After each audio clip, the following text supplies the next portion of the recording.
जब आप बुनियादी रूप से खुश होते हैं, जब आपको खुश रहने के लिए कुछ करना नहीं पड़ता, तो आपके जीवन के हर आयाम में बदलाव आ जाएगा। आपके अनुभवों में और खुद को व्यक्त करने के तरीकों में बदलाव आ जाएगा। आपको पूरी दुनिया बदली हुई लगेगी। आपका अब कोई निहित स्वार्थ नहीं होगा, क्योंकि चाहे आप कुछ करें या न करें, चाहे आपको कुछ मिले या न मिले, चाहे कुछ हो या न हो, आप स्वभाव से ही आनंदित होंगे। जब आप अपने स्वभाव से ही खुश होते हैं, तो आप जो भी करेंगे वह बिल्कुल अलग स्तर पर होगा। किसी इंसान की पहली और सबसे महत्वपूर्ण जिम्मेदारी एक खुशमिजाज प्राणी होने की है। खुश रहना जीवन का चरम पहलू नहीं है, यह जीवन का बुनियादी पहलू है। अगर आप खुश नहीं हैं, तो आप अपने जीवन में क्या कर सकते हैं? एक बार आप खुश हों, तभी दूसरी महान संभावनाएं खुलती हैं। चाहे आप जो भी करें, आप अपने अंदरूनी गुणों को ही विस्तार देते हैं और जगाते हैं, चाहे आप इस बात को पसंद करें या नहीं। हकीकत यही है, जब तक कि कोई महत्वपूर्ण चीज आपके भीतर घटित नहीं होती, आप दुनिया के लिए कुछ बहुत महत्वपूर्ण नहीं कर सकते। इसलिए अगर आप दुनिया के बारे में चिंतित हैं, तो पहली चीज आपको यह करनी चाहिए कि खुद को एक खुशमिजाज प्राणी में रूपांतरित करें। इससे कोई फर्क नहीं पड़ता कि आप अपने जीवन में क्या कर रहे हैं, चाहे वह कारोबार हो, सत्ता, शिक्षा या सेवा। आप ऐसा इसलिए कर रहे हैं क्योंकि आपके भीतर कहीं गहराई में एक भावना है कि इससे आपको खुशी मिलेगी। इस धरती पर हम जो कुछ भी करते हैं, वह खुश रहने की इच्छा से करते हैं, क्योंकि यह हमारी मूल प्रकृति है। जब आप बच्चे थे, तो आप यूं ही खुश थे। वही आपकी प्रकृति है। खुशी का स्रोत आपके भीतर है। आप उसे हमेशा के लिए एक जीवंत अनुभव बना सकते हैं। आज सुबह क्या आपने देखा कि सूर्य बहुत अद्भुत तरीके से उगा? फूल खिले, कोई सितारा नीचे नहीं गिरा। तारामंडल बहुत अच्छी तरह काम कर रहे हैं। सब कुछ व्यवस्थित है। आज समूचा ब्रह्मांड बहुत बढ़िया तरीके से काम कर रहा है, मगर आपके दिमाग में आया किसी विचार का एक कीड़ा आपको यह मानने पर मजबूर कर देता है कि आज बुरा दिन है। कष्ट मुख्य रूप से इसलिए होता है क्योंकि ज्यादातर इंसान इस जीवन के प्रति सही नजरिया खो बैठे हैं। उनकी मनोवैज्ञानिक प्रक्रिया अस्तित्व की प्रक्रिया से कहीं बड़ी हो गई है, या सीधे सीधे कहें तो आपने अपनी रचना को सृष्टा की सृष्टि से कहीं अधिक महत्वपूर्ण बना दिया है। यह सारी पीड़ा का बुनी जिसे आप मेरा मन कहते हैं, वह असल में आपका नहीं है। आपका अपना कोई मन नहीं है। कृपया इस पर ध्यान दें। जिसे आप मेरा मन कहते हैं, वह बस समाज का कूड़ेदान है। कोई भी और हर कोई जो आपके पास से गुजरता है, वह आपके दिमाग में कुछ न कुछ डाल जाता है। आप वाकई यह चुन नहीं सकते कि किससे आपको चीजें ग्रहण करनी हैं और किससे नहीं करनी। अगर आप कहते हैं मुझे यह व्यक्ति पसंद नहीं है, तो आप किसी भी और से ज्यादा उस इंसान से ग्रहण करेंगे। आपके पास कोई चारा नहीं है। अगर आपको इस बात की जानकारी हो कि उसे ठीक करके कैसे इस्तेमाल करना है, तो यह कूड़ेदान उपयोगी हो सकता है। असर और जानकारी का यह ढेर जो आपने जमा किया है, वह सिर्फ दुनिया में जीवित रहने के लिए उपयोगी है। आप कौन हैं, इससे उसका कोई संबंध नहीं है। यादी स्रोत है। हम इस बात की पूरी समझ खो बैठे हैं कि यहाँ जीवित रहने के क्या मायने हैं। आपके दिमाग में आया कोई विचार या आपके मन की कोई भावना फिलहाल आपके अनुभव की प्रकृति को तय करती है। और यह भी हो सकता है कि आपके विचार और भावना का आपके जीवन की सीमित हकीकत से कोई लेना देना न हो। पूरी सृष्टि बहुत बढ़िया तरीके से घटित हो रही है, मगर सिर्फ एक विचार या भावना सब कुछ नष्ट कर सकती है। जब हम किसी आध्यात्मिक प्रक्रिया की बात करते हैं, तो हम मन से अपने बुनियादी अस्तित्व की ओर जाने की बात करते हैं। जीवन का संबंध इस सृष्टि से है जो यहाँ मौजूद है, उसे पूरी तरह जानना और उसके असली रूप में उसका अनुभव करना, अपने मन मुताबिक उसे विकृत न करना ही जीवन है।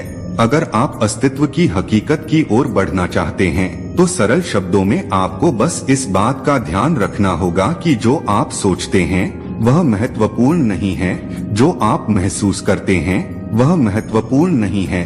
आप जो सोचते हैं उसका हकीकत से कोई लेना देना नहीं है, उसका जीवन के लिए कोई बड़ा महत्व नहीं है।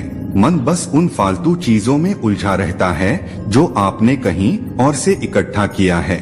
अगर आपको वह महत्वपूर्ण लगता है तो आप कभी उसके परे नहीं देख पाएंगे। आपका ध्यान स्वाभाविक रूप से उस दिशा में जाता है जिसे आप महत्वपूर्ण मानते हैं। अगर आपके विचार और आपकी भावनाएं आपके लिए अहम हैं, तो स्वाभाविक रूप से आपका सारा ध्यान वहीं होगा। मगर यह सिर्फ एक मनोवैज्ञानिक हकीकत है, इसका अस्तित्व में मौजूद चीजों से कोई लेना देना नहीं है। आज हम इतने जोर शोर से खुशी की तलाश कर रहे हैं कि धरती का जीवन ही खतरे में पड़ गया है। खुशी की तलाश में न रहें, दुनिया में अपनी खुशी को अभिव्यक्त करना जाने। अगर आप मुड़कर अपने जीवन को देखें तो आपके जीवन के सबसे खूबसूरत पल वे थे जब आप अपनी खुशी को अभिव्यक्त कर रहे थे, न कि जब आप उसकी तलाश कर रहे थे। जो आप बचाते हैं वह कभी आपका गुण नहीं होगा। जो आप फैलाते हैं, जो आप बिखेरते हैं, वह आपका गुण होगा। अगर आप अपनी खुशी को बचा कर रखेंगे तो जीवन के अंत में कोई ऐसा नहीं कहेगा उसने अपने अंदर खुशी का एक एक अंश बचा कर रखा, वह बहुत खुशी के साथ मरा। वे कहेंगे यह भयानक प्राणी अपनी जिंदगी में कभी मुस्कुराया तक नहीं। लेकिन अगर आप हर दिन अपनी खुशी और प्यार को फैलाएंगे तो लोग कहेंगे अरे वह एक खुशमिजाज और प्यार करने वाला इंसान था। सुबह जब आप उठते हैं तो पहली चीज आपको यह करनी चाहिए कि आप मुस्कुराएं। किस पर? किसी पर नहीं, क्योंकि आप जगे।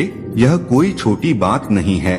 लाखों लोग जो कल रात सोए थे आज नहीं उठे, मगर आप और मैं उठे। क्या यह बहुत बढ़िया बात नहीं है कि आप जगे? इसलिए अपने जगने पर मुस्कुराइए। इसके बाद आसपास देखिए और अगर कोई है तो उन्हें देखकर मुस्कुराइए। बहुत सारे लोगों के साथ ऐसा हुआ कि उनका कोई प्रियजन आज सुबह नहीं जगा।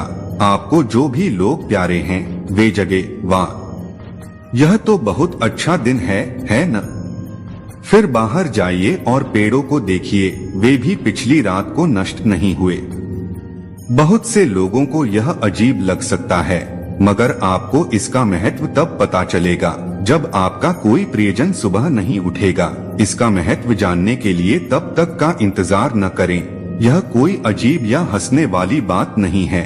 यह सबसे कीमती चीज है कि आप जीवित हैं और जो भी आपके लिए मायने रखता है वह जीवित है। इस दुर्भाग्यपूर्ण रात जब इतने सारे लोग नहीं उठे और कितने सारे लोगों के प्रियजन नहीं उठे, तब आप और आपके प्रियजन उठ पाए। क्या यह शानदार चीज नहीं है? इसका महत्व समझें और कम से कम मुस्कुराएं। कुछ लोगों को प्यार से देखना सीखें। बहुत से लोगों को यह सब भूलने में बस घंटा भर लगता है और जल्दी ही उनका रेंगने वाला दिमाग किसी को काटने के लिए आतुर हो जाता है। इसलिए हर घंटे खुद को एक खुराक दें, जीवन की अहमियत याद दिलाएं। अगर आप बहुत ही संवेदनहीन हैं तो हर आधे घंटे में खुद को याद दिलाएं। अगर आप भीषण रूप से संवेदनहीन हैं तो खुद को हर 5 मिनट पर याद दिलाएं। अपने आप को याद दिलाने में बस 10 सेकंड लगते हैं। आप इसे बस 2 सेकंड में भी कर सकते हैं। मैं जीवित हूँ, तुम जीवित हो, और क्या चाहिए? वर्तमान में आपके जीवन की गुणवत्ता उन कपड़ों से तय नहीं होती जो आप पहनते हैं। वह आपकी शैक्षिक योग्यताओं, आपकी परिवार की स्थिति या आपके बैंक बैलेंस से तय नहीं होती। आपके जीवन की गुणवत्ता इस पर निर्भर करती है कि आप अपने भीतर कितने शांत और खुश हैं। निश्चित रूप से जिसे भोजन नहीं मिलता और जिसके पास जीवित रहने के लिए जरूरी बुनियादी चीजों की कमी है, वह शारीरिक रूप से बहुत कष्ट में होगा। इस पर ध्यान दिए जाने की जरूरत है। ऐसे लोगों के लिए हमें उन बुनियादी चीजों की व्यवस्था करनी होगी, मगर बाकियों के लिए उनकी जरूरतें एक अनथीन सूची है। आपको लगता है कि कार चला रहा आदमी सड़क पर पैदल चल रहे आदमी से ज्यादा खुश है। नहीं, आपके पास क्या है उससे यह तय नहीं होता। यह इस पर निर्भर करता है कि वे उस समय कैसा महसूस कर रहे हैं। जो लोग खुश रहने के लिए बाहरी हालात पर निर्भर रहते हैं वे कभी अपनी जिंदगी में सच्ची खुशी नहीं महसूस कर पाएंगे। निश्चित रूप से अब समय है कि हम अपने अंदर झांकें और देखें कि हम किस तरह खुशहाली में रह सकते हैं। जीवन के अपने अनुभव से आप साफ साफ देख सकते हैं कि सच्ची खुशी आपको तभी मिलती है जब आपके अंतर्मन में बदलाव आता है। जब आप खुश होने के लिए बाहरी स्थितियों पर निर्भर होते हैं तो आपको समझना चाहिए कि बाहरी हालात कभी भी 100% आपके अनुकूल नहीं होते। जब यह हकीकत है तो कम से कम इस एक इंसान यानी कि आपको उस तरह रहना चाहिए जैसे आप रहना चाहते हैं।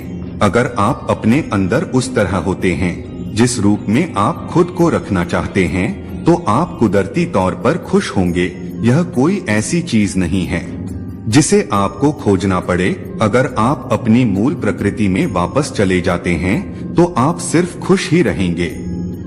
दोस्तों, इस वीडियो में बस इतना ही। मिलते हैं अगली वीडियो में। अपना ख्याल रखना। जय श्री कृष्णा।